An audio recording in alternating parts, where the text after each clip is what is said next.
वाली सीटें बीजेपी हार गई। सपा ने अकेले 37 सीटें जीती, कांग्रेस के 6 कैंडिडेट जीते और 1 सीट चंद्रशेखर रावण ने जीती है। एनडीए के 36 नंबर की जांच शुरू हुई तो यह पता चला कि सच में इसके पीछे 36 का आंकड़ा है। बंद लिफाफे में बीजेपी के अपने नेताओं ने जो बताया उसके मुताबिक बीजेपी को यूपी में ऊपर के लोगों ने नहीं हराया, बल्कि नीचे ही नीचे 36 के आंकड़े ने काम लगा दिया। चुनाव हारने वाले कुछ कैंडिडेट्स ने यह कहा कि विधायक ने हरवा दिया, कुछ कैंडिडेट्स ने यह कहा कि जिला अध्यक्ष ने हरवा दिया, किसी ने ब्लॉक प्रमुख का नाम लिया। यूपी में जिला जिला किला कैसे हिला, रिपोर्ट में क्या है हम आपको बताते हैं। 33/80 यूपी में बीजेपी पास हुई, मगर ग्रेस मार्क्स के साथ। 80 में से 80 जीतने का दावा था। बीजेपी 70 भी नहीं जीत पाई। 60 और 50 से गिरते गिरते नंबर 40 पर भी नहीं रुका। इलेक्शन वाले एग्जाम में बीजेपी को यूपी में सिर्फ 33 नंबर आए। अब रिजल्ट के 10 दिन बाद रिव्यू शुरू हुआ है। एक रिव्यू मीटिंग योगी आदित्यनाथ ने ली है। 24 घंटे के अंदर योगी आदित्यनाथ ने 27 मीटिंग्स कर डाली। यूपी के सांसदों, पूर्व सांसदों, मंत्रियों, विधायकों, पूर्व विधायकों और पूर्व मंत्रियों को बुलाकर योगी ने पूछा कि चुनाव में क्यों हार गए, वोट कैसे कम मिले, सीटें कैसे कम हो गई।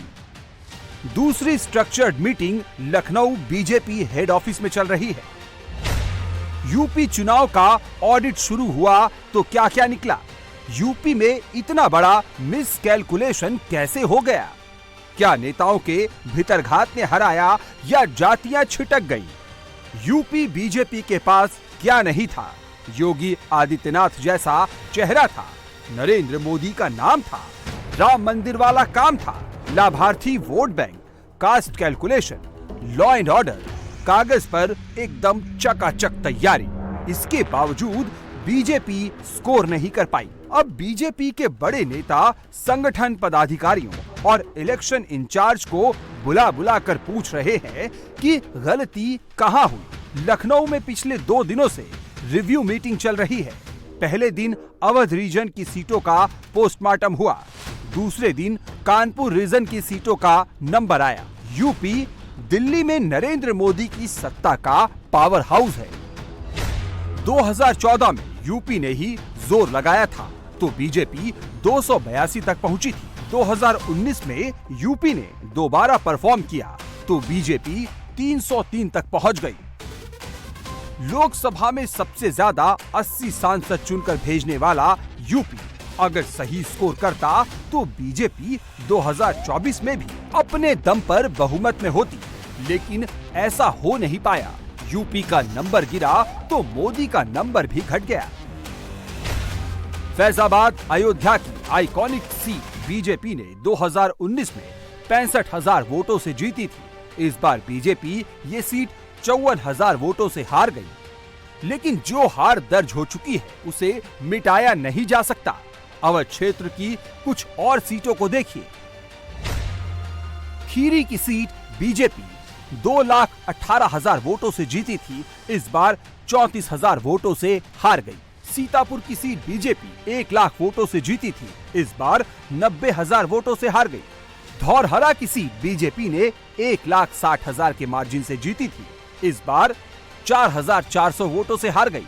मोहनलालगंज की सीट बीजेपी 90,000 वोटों से जीती थी, इस बार 70,000 वोटों से हार गई। सुल्तानपुर सीट बीजेपी 14,000 वोटों से जीती थी, 24 के चुनाव में 43,000 वोटों से हार गई। प्रतापगढ़ सीट बीजेपी 1,17,000 वोटों से जीती थी, इस बार 66,000 वोटों से हार गई।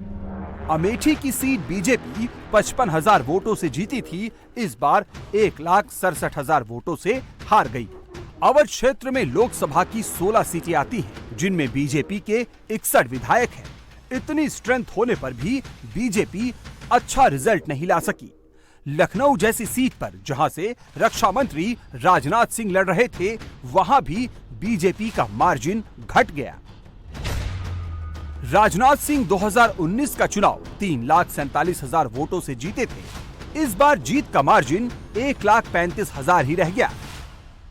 जिस प्रकार के परिणाम आए हैं, उन परिणामों को, उस जनादेश को हमने सहजता से स्वीकार किया है। हम जनता के निर्णय के आगे नतमस्तक हैं। एक वरिष्ठ पदाधिकारियों के साथ हम लोगों ने उन परिणामों की समीक्षा की है और ये तय किया है कि अपने कार्यकर्ताओं को नीचे तक प्रवास करके और हमारे संगठन के लोगों से अलग अलग प्रकार की बैठकें करके उन सब विषयों की सूचनाएं, जानकारी एकत्रित करना है जिनके कारण राजनीतिक परिणाम हमारे पक्ष में नहीं आए। और मुझे निश्चित रूप से विश्वास है कि हम लोग उन सब कारणों को दूर करके माननीय मोदी जी के नेतृत्व में और माननीय योगी जी के नेतृत्व में उत्तर प्रदेश और देश को एक समृद्धशाली राष्ट्र, एक विकसित राष्ट्र का जो सपना है माननीय प्रधानमंत्री जी का, उसे पूरा करेंगे। बीजेपी को यूपी में जोर का झटका लगा है। नजरें अब 2027 पर हैं। यूपी में बीजेपी 3 तरह की रिपोर्ट्स तैयार कर रही है। पहली रिपोर्ट हारे हुए प्रत्याशियों से मिली रिपोर्ट पर बेस्ड होगी। दूसरी रिपोर्ट तैयार करने के लिए 80 लोगों की टीम बनाई गई है, जिसमें 40 पदाधिकारी और 40 पूर्व विधायक होंगे। एक पदाधिकारी और एक पूर्व विधायक 2 लोकसभा सीट पर जाकर अपनी रिपोर्ट देगा। तीसरी रिपोर्ट मंडलीय लेवल पे तैयार की जा रही है। इन तीनों रिपोर्ट्स को मैच किया जाएगा और उसके बाद फाइनल रिपोर्ट केंद्रीय नेतृत्व को भेजी जाएगी। उसके बाद भीतरघात करने वालों के खिलाफ कार्रवाई होगी, जिस पर फैसला केंद्रीय नेतृत्व करेगा। पश्चिमी यूपी की मुजफ्फरनगर सीट पर संजीव बालियान और संगीत सोम की लड़ाई सुर्खियों में आई, लेकिन ऐसी लड़ाई सिर्फ एक सीट पर नहीं थी। लोकसभा चुनाव में बीजेपी के हारे हुए प्रत्याशी, कॉन्स्टिट्यूएंसी इंचार्ज और संगठन पदाधिकारी तीनों ये कह रहे हैं कि सीट दर सीट चुनाव में भीतरघात तो हुआ है। लोकसभा चुनाव में बीजेपी के अपने लोगों ने भीतरघात किया, जिसका सबसे बड़ा नुकसान हुआ। बूथ इंचार्ज और पन्ना प्रमुखों ने जमीन पर ठीक से काम नहीं किया, इसलिए बीजेपी हारी। इंडिया अलायंस का आरक्षण खत्म करने और संविधान बदलने वाला प्रचार चुनाव में चल गया। कुर्मी, मौर्य और लोध वोट बड़ी तादाद में इंडिया अलायंस की तरफ चले गए। इसके अलावा मायावती का दलित वोट बैंक सपा की तरफ चला गया, इसलिए हार मिली। एक बड़ी तेजी से एक र्यूमर विपक्ष के द्वारा फैलाई गई कि आरक्षण और संविधान को भारतीय जनता पार्टी खत्म कर देगी, या और नीचे तक के ये बात लोगों में प्रचार प्रसार किया। ऐसी स्थिति में तमाम वो वोट वहाँ चला गया सपा में, हमारे क्षेत्र में बसपा का बड़े पैमाने पर वोट उधर ट्रांसफर हो गया।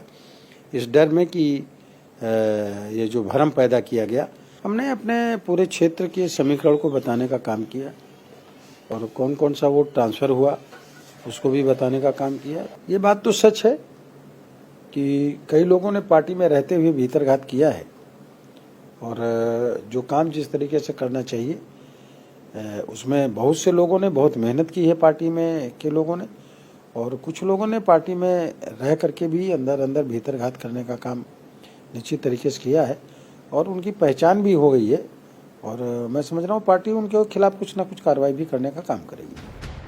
योगी आदित्यनाथ यूपी के अफसरों को टाइट कर रहे हैं। पिछले 10 दिनों में योगी को ऐसी रिपोर्ट मिली है कि अफसरों ने, विशेषकर जूनियर अफसरों ने यूपी में बीजेपी के खिलाफ माहौल बनाया। योगी सबकी चूड़ियां कस रहे हैं। ब्यूरोक्रेसी का बदलाव कुछ दिन बाद दिखेगा। पॉलिटिकल सर्कल में योगी को तुरंत रिजल्ट चाहिए। कानपुर रीजन में लोकसभा की 10 सीटें आती हैं। यहाँ से बीजेपी के 40 विधायक हैं। फिर भी बीजेपी 10 में से 6 सीटों पर हार गई। बीजेपी कानपुर नगर, कानपुर देहात, फर्रुखाबाद और झांसी में तो जीती, लेकिन बांदा, हमीरपुर, जालौन, कन्नौज, इटावा और फतेहपुर में हार गई। बांदा की सीट 2019 में बीजेपी 59,000 वोटों से जीती थी। 2024 में 71,000 वोटों से हार गई। हमीरपुर की सीट बीजेपी 2.5 लाख वोटों से जीती थी। इस बार 2,500 वोटों से हार गई। जालौन सीट बीजेपी 1,58,000 वोटों से जीती थी। इस बार 54,000 वोटों से हार गई। कन्नौज की सीट बीजेपी 12,000 वोटों से जीती थी। इस बार 1,70,000 वोटों से हार गई। इटावा की सीट बीजेपी 64,000 वोटों से जीती थी। इस बार बीजेपी 58,000 वोटों से हार गई। और फतेहपुर की जो सीट बीजेपी 1,98,000 वोटों से जीती थी, इस बार बीजेपी 33,000 वोटों से हार गई। उन्होंने हमें लूटा, गैरों में कहाँ दम था, मेरी कश्ती वहाँ डूबी जहाँ पानी कम था। 2 दिनों में बीजेपी ने सीट बाय सीट 26 सीटों पर रिजल्ट का रिव्यू किया है। जहां जीत मिली लेकिन मार्जिन घट गया, वहां की भी रिपोर्ट बनाई जा रही है। बीजेपी के कुछ नेताओं ने सील बंद लिफाफे में अपनी रिपोर्ट दी है। बंद लिफाफे में सबूत भी दिए गए हैं। लिफाफा देकर बाहर निकले नेताओं ने जो कुछ बताया, उसके आधार पर कहा जा सकता है कि बीजेपी ने जिन पर सबसे ज्यादा भरोसा किया, उन्होंने ही भरोसा तोड़ा। बीजेपी का बूथ लेवल का कार्यकर्ता जीत तय मानकर चलता रहा। कई उम्मीदवारों ने हार के लिए स्थानीय कार्यकर्ताओं को जिम्मेदार ठहराया। पन्ना प्रमुखों और बूथ कमेटियों के कार्यक्रम सिर्फ कागजों पर चलाए गए। जिनको वोटर बूथ पर लेकर आने थे, वो अपने घरों से नहीं निकले। गैर यादव ओबीसी जातियों में कुर्मी, राजभर, शाक्य, पासी और मौर्य वोटरों ने मुंह फेर लिया। किसी एक रीजन में नहीं, किसी एक सीट पर नहीं, यूपी में बीजेपी ने सभी रीजन में बुरा प्रदर्शन किया है। इसका साइड इफेक्ट भी दिखना शुरू हो गया है। बीजेपी के अपने सहयोगियों की जुबान बदलने लगी है। बीजेपी के नेता तो चुपचाप मीटिंग में आकर भीतरघात की बात बता रहे हैं। एसबी-एसपी के नेता ओपी राजभर तो खुल्लम खुल्ला माइक लगाकर कह रहे हैं कि घोसी में उनके बेटे के साथ दगा करके हरवाया गया। हमारी पार्टी ईमानदारी से जहां जो लड़ा उसको वोट दिया, और गठबंधन के तमाम पार्टियों के नेता गठबंधन धर्म निभाना नहीं जानते, मोदी जी को नकार दिया, योगी जी को नकार दिया। ऐसे लोगों को सबक सिखाने की भी जरूरत है। ऐसे लोगों को भी सबक सिखाने की जरूरत है कि आप बोलना सीखो, तब इनको समझ में आएगा। अब तो हम खुली बगावत करेंगे, देखिएगा ना। ऐसे लोगों को भी हम दवाई करने जा रहे हैं।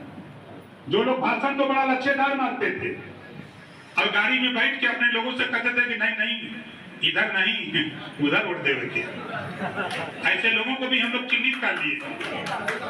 हम ऐसे लोगों को भी खोज रहे हैं, चाहे हमारा प्रधान हो, चाहे जिला पंचायत हो, चाहे कोई हो, चाहे अधिकारी हो, ऐसे लोगों को भी हम चिन्हित कर लिए हैं और दवाई करने जा रहे हैं। ठीक है।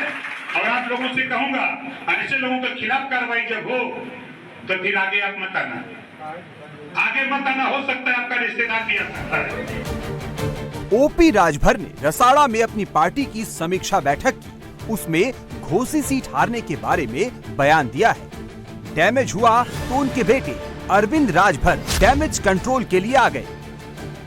एक वीडियो वायरल किया जा रहा है जिसमें बताया जा रहा है कि सुहेलदेव भारतीय समाज पार्टी के राष्ट्रीय अध्यक्ष माननीय ओम प्रकाश राजभर जी 2024 लोकसभा चुनाव हार का ठीकरा योगी और मोदी जी पर फोड़ रहे हैं। मैं ऐसे बयानों को सिरे से खारिज करता हूं और खंडन करता हूं। किसी प्रकार का इस तरह का बयान माननीय ओम प्रकाश राजभर जी ने नहीं दिया है। इसको कट और पेस्ट करके इस वीडियो को एडिट करके चलाया जा रहा है, जबकि यह वीडियो पुराने हैं। यूपी में बीजेपी को मिली हार की एक समीक्षा राष्ट्रीय स्वयंसेवक संघ भी कर रहा है। पहले संघ प्रमुख मोहन भागवत ने कड़वी गोली दी। अब संघ के विचारक और कार्यकारिणी के सदस्य इंद्रेश कुमार ने बाम लगाया है। 2024 में भी राम राज्य का विधान देखिए, लोकतंत्र के पर्व में कैसा है। जिन्होंने राम की भक्ति की पर धीरे धीरे अहंकार आ गया, उस पार्टी को सबसे बड़ी पार्टी घोषित कर दिया। पर उसका और जो पूरा उसको मत मिलना चाहिए, जो शक्ति मिलनी चाहिए वो भगवान ने अहंकार के कारण होगा। जिन्होंने राम का विरोध किया उनमें से किसी को भी शक्ति नहीं दी, सब मिलकर भी नंबर 1 नहीं बने, नंबर 2 पर खड़े कर। जिस पार्टी ने भक्ति की, अहंकार आया, उसको 241 पर रोक दिया, पर सबसे बड़ी बना दी। जिनके अंदर राम की अनास्था थी, अश्रद्धा थी, और उनको सबको मिलकर 234 पर रोक दिया।